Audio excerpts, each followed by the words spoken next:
suis inquiet pour toutes les formes de commerce et d'activité économique, parce que tout le monde sera touché.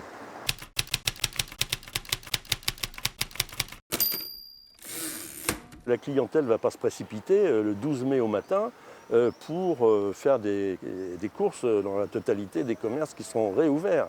Et donc il va y avoir une montée très lente en puissance, si on peut dire, pour le chiffre d'affaires des entreprises. Et donc il y a encore un élément de fragilité. Puisque cette activité est bloquée, en amont, on a une myriade de petites activités parcellaires dont on n'entend pas parler, qui sont des TPE de 1, 2, 3 personnes. Et qui, eux, le jour d'après, risquent de ne pas du tout. Non, il n'y aura pas de jour d'après, forcément. Et donc, ça va être une hécatombe, je pense, assez importante. L'important, c'est aussi la mise en œuvre elle-même. Ce n'est pas tellement d'aligner des sommes faramineuses. Moi, je prêche pour la proximité municipale parce que c'est la plus diffuse et celle dans laquelle les Français se reconnaissent le plus. Et puis il y a la proximité départementale. C'est notre petite patrie locale, chacun est attaché. Si on veut traiter ça au niveau de l'État et au niveau national, ça va être un peu catastrophique. Et quand on parle de catastrophe, c'est jamais un peu, c'est catastrophique.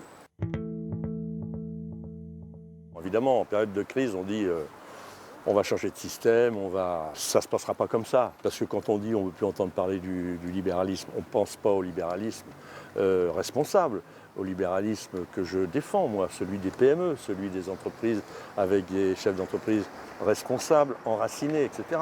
On parle du libéralisme mondialisé qui fait des délocalisations pour rechercher de la main-d'œuvre à bas prix dans les pays émergents. Donc quand le grand public dit on va changer de système, le libéralisme, etc., bon, on peut entendre ça parce qu'il y a de l'exaspération, mais pour le changer par quoi ? Jusqu'à maintenant, c'est quand même ce système libéral qui a permis de sortir de la pauvreté absolue des continents entiers. Il faudra que les citoyens aussi fassent un effort. Il faut aller chercher l'information. Il ne faut pas se contenter des fake news et des informations en continu. Il faut aller chercher dans l'histoire de notre pays comment les Français qui nous ont précédés ont réagi à tel moment de l'histoire. N'a pas toujours été un peuple facile. Là, on réussit à nous faire circuler toute la population avec un bâillon sur la bouche quand même. C'est extraordinaire pour des Gaulois. Hein. Moi, j'en suis même étonné, quoi. C'est-à-dire c'est-à-dire qu'on a l'impression qu'on a un peuple anesthésié, quoi, qui subit les choses. Et le jour d'après, il ne faut plus ça.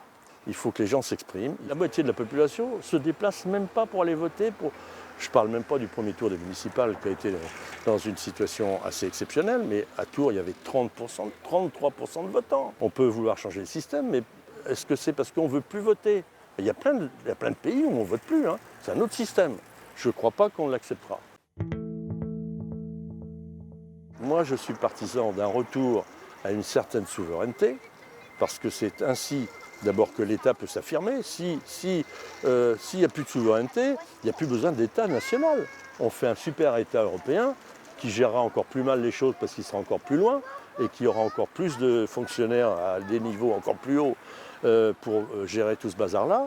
Non, il faut ramener ça au niveau de la nation avec la volonté de mettre en pratique le principe de subsidiarité, c'est-à-dire de laisser les décisions se prendre au plus près de la population. On va fêter le 8 mai. Voilà. On ne sera pas déconfinés, mais on va le fêter. Je pense que tous les gens qui se sont sacrifiés pendant cette période et qu'on va fêter le 8 mai, ils ne l'ont pas fait pour l'État, ils ne l'ont pas fait pour l'administration du pays, ils l'ont fait pour la nation elle-même, charnelle. Il faut dire que on a été malmenés. Les Français ont voté contre le traité de Maastricht.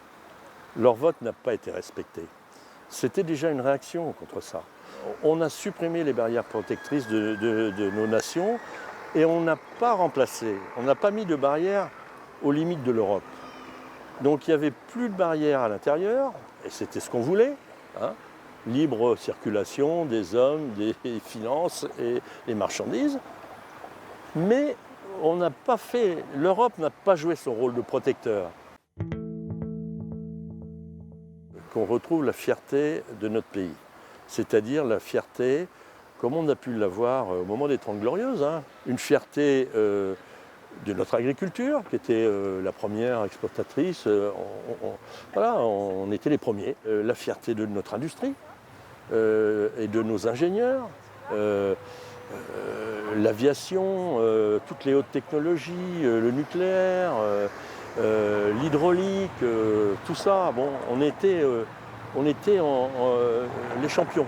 Retrouver une autonomie et une souveraineté d'activité, c'est une chose, et retrouver aussi une souveraineté au sein de l'Europe. L'Europe, ce n'est pas simplement un espace, parce qu'à ce moment-là, on va mettre une organisation pour le gérer.